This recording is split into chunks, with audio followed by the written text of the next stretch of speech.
ಸಾಮಾನ್ಯ ಕಾರ್ಯಕರ್ತನ ನಾವು ಅದರಲ್ಲೂ ಸಣ್ಣ ವಯಸ್ಸು 35 ವಯಸ್ಸಿಗೆ ನಯೀಮನ್ನ ಅಧ್ಯಕ್ಷನಾಗಿ ಮಾಡಿದ್ವಿ. ಈಗ ಪ್ರಕಾಶ್ ಅವ್ರ ಅಪ್ಪ ಏನೇ MLA ಅಲ್ಲ, ಇಲ್ಲ ಯಾವುದೋ ನಿಗಮಕ್ಕೆ ಚೇರ್ಮನ್ ಆಗಿರ್ಲಿಲ್ಲ. ಇನ್ನೊಂದೆಲ್ಲ ಪಕ್ಷಕ್ಕಿರದ ಪ್ರಾಮಾಣಿಕತೆ, ಪಕ್ಷದ ದುಡಿಮೆ.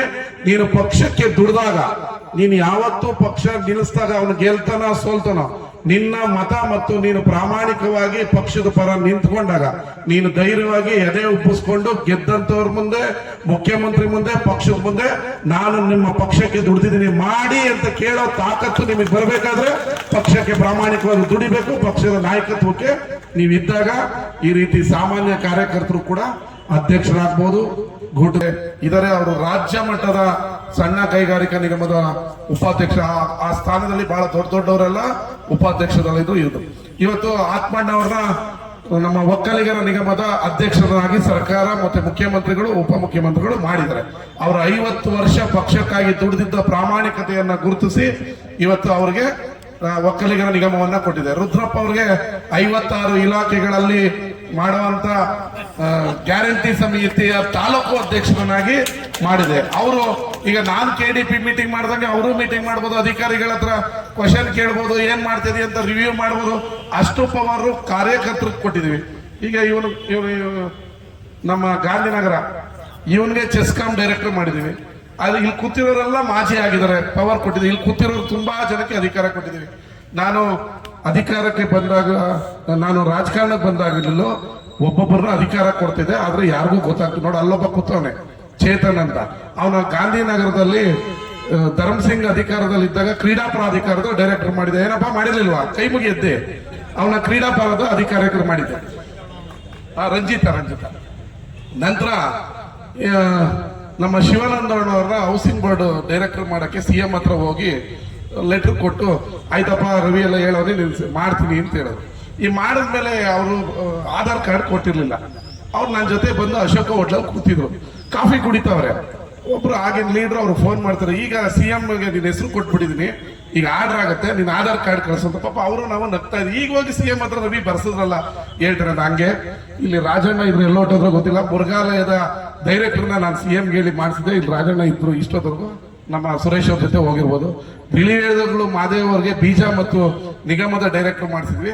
ಆದ್ರೆ ಅಧಿಕಾರ ಇಲ್ದಿದಾಗ ಅದೆಲ್ಲ ನಾವು ಮಾಡಿಸಿದ್ವಿ ಅಂದ್ರೆ ನೀವು ಯಾರು ನಂಬಲ್ಲ, ಕೇಳಲ್ಲ. ಯಾಕಂದ್ರೆ ಅಧಿಕಾರ ದೊಡ್ಡದಿದ್ದವ್ರು ಅವರೇ ಮಾಡಿರ್ಬೋದು ಅಂತ. ಅವ್ರು ಯಾರು ಮಂಡ್ಯದಲ್ಲಿ ಮಾಡಿರ್ಲಿಲ್ಲ, ನಾನು ಮಾಡ್ತಿದ್ದೆ. ಆದ್ರೆ ನಾನು ಹೇಳಿದ್ರೆ ನಿಮ್ ತಲೆ ಒಳಗೆ ಹೋಗ್ತಿರ್ಲಿಲ್ಲ, ನಾನು ಮಾಡಿದೀನಿ ಅಂದ್ರು. ಅದು ಕಾರ್ಯಕರ್ತರಿಗೆ ಮೊದಲಿನಿಂದಲೂ. ನೀನು ಈಗ ರಂಜಿತ ಕ್ರೀಡಾ ಪ್ರಾಧಿಕಾರ ಡೈರೆಕ್ಟರ್ ಅವರು ಹೆಂಗೋ ಆಗ್ಬಿಟ್ಟು ಬಿಡು ಅಂದಿರ್ತೀರ, ಯಾರು ಮಾಡೋರೆ ಅಂತ ಯಾರಿಗೂ ಅರ್ಥ ಇಲ್ಲ. ನಾನು ಮಾಡಿದೀನಿ ಅಂದ್ರೆ ನಿಮ್ ತಲೆ ಒಳಗೆ ಹೋಗ್ತಿಲ್ಲ. ಇವ್ರ ಕೈಲೆಲ್ಲ ಆಗತ್ತೆ, ಯಾರೋ ಮಂತ್ರಿ ಇದಾರೆ, ಇನ್ನೊಬ್ರು ಯಾರೋ ಮನೇಲಿ ಮಂತ್ರಿ ಅವ್ರ ಮನೇಲಿ ಕೂತಿರ್ತಾರೆ, ಅವರೇ ಮಾಡ್ತಾರೆ ಅನ್ನೋದು.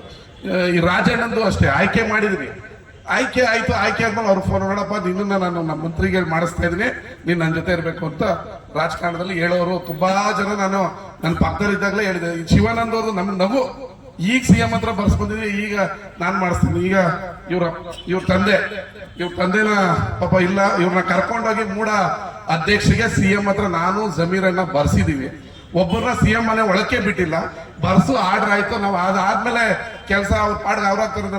ಮಂಡ್ಯ ಬೇರೆ ಕಡೆ ಕೆಲ್ಸಕ್ಕೆ ಹೋದ್ರೆ ಇನ್ನೊಬ್ರು ಅವ್ರನ್ನ ಏನ್ ಬಿಡ್ತಾನೆ ಇಲ್ಲ, ಆರ್ಡರ್ ಇಸ್ಕೊಂಡು ಕಾಪಿ ಇಸ್ಕೊಂಡು ನಾನೇ ಮಾಡ್ಕೊಂಡ್ಬರ್ತೀನಪ್ಪ, ಕರೆಕ್ಟ್ ಇಲ್ಲ, ನಾನೇ ಮಾಡ್ಕೊಂಡ್ಬರ್ತಾ ಇದ್ದೀನಿ ಅಂತ ಸ್ಕೋಪಿಟ್ರು. ಬಟ್ ನಾನು MLA ಆಗಿದ್ದೀನಿ, ಅವ್ರು ಏನೂ ಆಗಿಲ್ಲ. ಅದಕ್ಕೆ ಪ್ರಾಮಾಣಿಕತೆ, ಪಕ್ಷ ನಿಷ್ಠೆ, ನಿಮ್ಮ ದುಡಿಮೆ ನಿಮ್ಮನ್ನ ಶಾಸಕನಾಗೂ ಮಾಡುತ್ತೆ, ಮತ್ತೊಂದು ಡೈರೆಕ್ಟರ್ಗಳನ್ನು ಮಾಡುತ್ತೆ, ಅಧ್ಯಕ್ಷರು ಮಾಡುತ್ತೆ. ನಿಮ್ಮಲ್ಲಿ ಕೇಳ್ಕೊಳ್ಳೋದು ಇಷ್ಟೇ. ಇವತ್ತು ಪ್ರಕಾಶ್ ಆಗಿರ್ಬೋದು, ನಮ್ಮ ಇದ್ರಿಸ್ ಖಾನ್ ಆಗಿರ್ಬೋದು, ಕಾರ್ತಿ ಆಗಿರ್ಬೋದು, ಇವ್ರು ಯಾರು ರಾಜಕೀಯ ಕುಟುಂಬದ ಹಿನ್ನೆಲೆಯವರಲ್ಲ. ಪಕ್ಷ ನಿಷ್ಠೆ ಅವರನ್ನ ಅಧಿಕಾರಕ್ಕೆ ತಂದಿದೆ.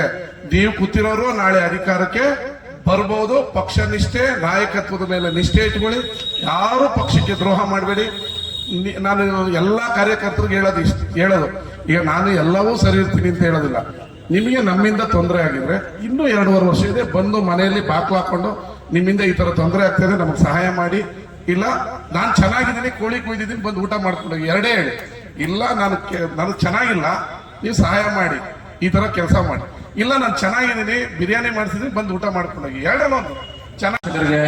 ಮತ್ತೊಮ್ಮೆ ಋಣಿಯಾಗಿರ್ತೇನೆ. ಧನ್ಯವಾದಗಳನ್ನ, ಮಹಾ ಧನ್ಯವಾದಗಳನ್ನ ಸಲ್ಲಿಸುತ್ತವ್ರ ಜೊತೆಗೆ ಪಕ್ಷ ಹಾಗೂ ಅವರ ಜೊತೆಗೆ ಕೈಬಲ ಪಡಿಸುವಂತ ಕೆಲಸವನ್ನು ಮಾಡ್ತೇನೆ ಅಂತ ಹೇಳಿ ತಮ್ಮಲ್ಲಿ ಕೋರ್ತೇನೆ. ನಮಸ್ಕಾರ.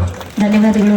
ಜಿಲ್ಲೆ ಅಭಿವೃದ್ಧಿ ಮಾಡಿದ್ರಲ್ಲ ಮುಖ್ಯಮಂತ್ರಿಗಳಾಗಿದ್ದವರು ಅಂಜಲ್ಲಿಯವರು, ಆ ಮಟ್ಟಕ್ಕೆ ಒಬ್ಬ MLA ಆಗಿ ಆಶಯವನ್ನು ವ್ಯಕ್ತಪಡಿಸಿ ಅವರಿಗೆ ಮತ್ತೊಮ್ಮೆ ಅಭಿನಂದನೆಗಳನ್ನು ಹೇಳಿ